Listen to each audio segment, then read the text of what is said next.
Hi எல்லாருக்கும் வணக்கம். எல்லோரும் எப்படி இருக்கீங்க? கிட்டத்தட்ட அந்த மேக்கப் கிளாஸ் எல்லாம் ப்ரைடல் மேக்கப் கிளாஸ் எல்லாம் முடித்தேன். 1 மந்த் ஆகிடுச்சு.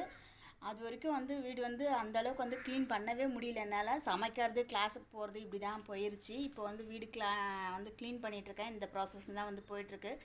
சரி, துணியெல்லாம் போட்டுருந்தேன் மொட்டை மாடியில். அதை காய வைக்கலாம் அப்படின்னு சொல்லி வந்தேன் நான்.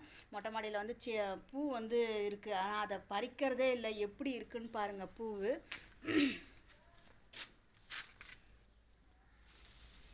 இப்படி தான் இருக்குது பூ. மொட்டை மாடிக்கு வந்தாலே சரியான வாசமாக இருக்குது பூவு. இது நான் தான் வீட்டில் இருந்தால் பறிப்பேன். பசங்க பறிக்க மாட்டாங்க.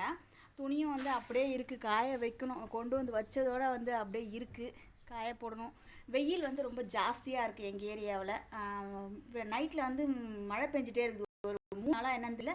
நைட் ஆனால் மழை கொட்டுன்னு கொட்டுது. வெயில் பயங்கரமாக இருக்குது.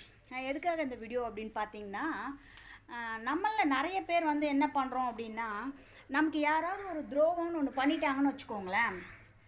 ஒரு சிலர் என்ன பண்ணுவாங்க, அதை மன்னிச்சு விட்டுருவாங்க. இன்னும் ஒரு சில பேர் என்ன பண்ணுவாங்க, அவங்கள தண்டிக்கணும், பழி வாங்கணும், நமக்கு இப்படி பண்ணிட்டாங்களேன்னு சில பேர் நினைப்பாங்க. சில பேர் என்ன பண்ணுவாங்கன்னா, அவங்கள விட்டே கொஞ்சம் தூரம் விலகி போயிடுவாங்க. நமக்கு இப்படி பண்ணிட்டாங்க, சரி இதுக்கப்புறம் எதுக்கு நம்ம அவங்கக்கிட்ட நட்போ உறவோ நமக்கு எதுக்கு அப்படின்னு சொல்லி விலகி போயிடுவாங்க. இன்னொரு கேட்டகரியும் இருக்காங்க. என்னென்னு பார்த்தீங்கன்னா, மன்னிக்கவும் முடியாது, தண்டிக்கவும் முடியாது, விட்டு விலகி போகவும் முடியாது. இதை மாதிரியான ஒரு உறவும் இருக்குது. நான் இதில் 3ஆவதுங்க. இப்படி நான் பார்த்துட்டேன்னா அந்த உறவை விட்டு விலகி வரணும்னு தான் நான் நினைப்பேன். திருப்பி நம்ம அவங்கக்கிட்ட உறவு வச்சுக்கிட்டா என்னைக்காவது ஒரு நாள் அவங்க சரியாகவே பண்ணி ஏற்கனவே நமக்கு இப்படி பண்ணிட்டாங்களே அப்படின்ற ஒரு நினைப்பு வந்துடும். அதனால் நம்ம ஏதாவது அவங்கள காப்பாற்றுற மாதிரி ஆகிடக்கூடாதுன்றதுக்காக நான் விலகி வந்துடுவேன். இதில் நீங்கள் எந்த கேட்டகரின்னு எனக்கு கமெண்ட் பண்ணுங்கள். ஓகே, டாட்டா, பாய். அடுத்த வீடியோவில் பார்க்கலாம். பாய்.